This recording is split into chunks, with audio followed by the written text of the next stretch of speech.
हल्का हो या भारी, 10 रुपए सवारी।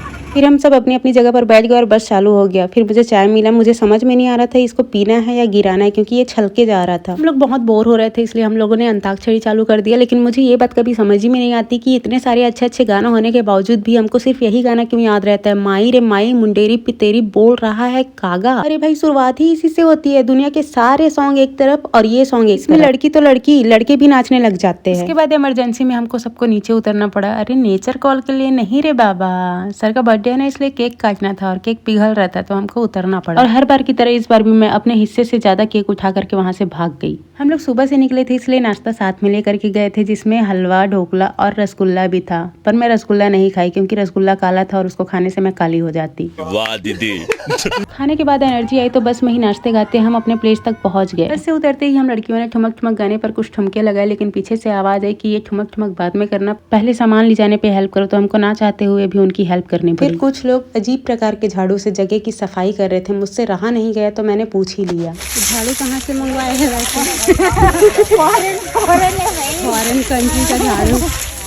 सर, झाड़ू कहाँ से आया? पलारी।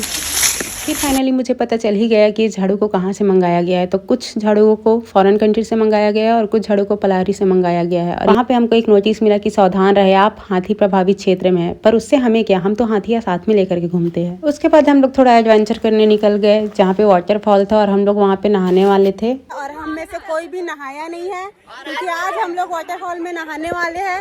तो बहुत मजा आने वाला है, बहुत इंजॉय करेंगे। सो हे चलो रे। और वहाँ पहुँचने के बाद हमको पता चला कि हमारे साथ मोए मोए हुआ है, क्योंकि वहाँ एक बूंद भी पानी नहीं था।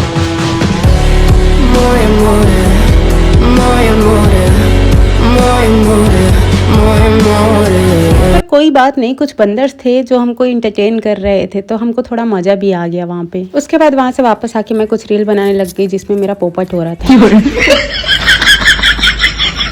उसके बाद मुझे लगा कि मेरे कुछ फैंस तो होने ही चाहिए, तो मैंने अपने ग्रुप के लोगों को अपना फैंस बना करके उनके साथ फोटो क्लिक कराने लगी। उसके बाद हमारे सर ने बॉबी देओल वाली एंट्री मारी,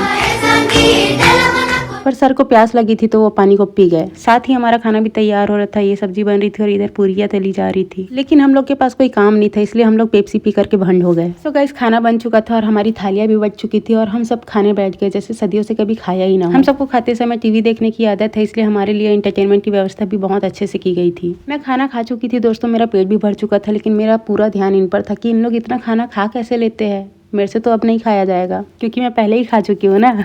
उसके बाद मैं रेस्ट करने चली गई तो मैंने देखा कि इतनी ठंडी में ये शॉर्ट्स पहनी है, मेरी तो आत्मा ही कांप गई। मेरा मन किया कि उसको पानी डाल के जगा दूं, लेकिन मेरी एक अच्छी आदत है कि मैं सोते हुए को नहीं जगाती, क्योंकि जो सोया वो खोया, और ये पूरी खो चुकी है। शाम हो गई थी दोस्तों और मुझे बहुत ठंड लग रहा था, इसलिए मैंने अपने आप को पूरा पैक कर लिया था, पर इससे भी मेरा मन नहीं भरा तो मैं आग जला करके बैठ गई।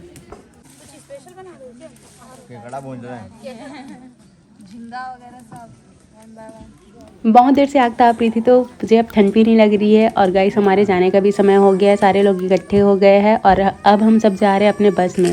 तो चलिए गाइस, हम वापसी के लिए तैयार है और हमारी बस भी चालू हो गई है। तो फिर मिलते हैं अगले व्लॉग पे, तब तक के लिए बाय बाय।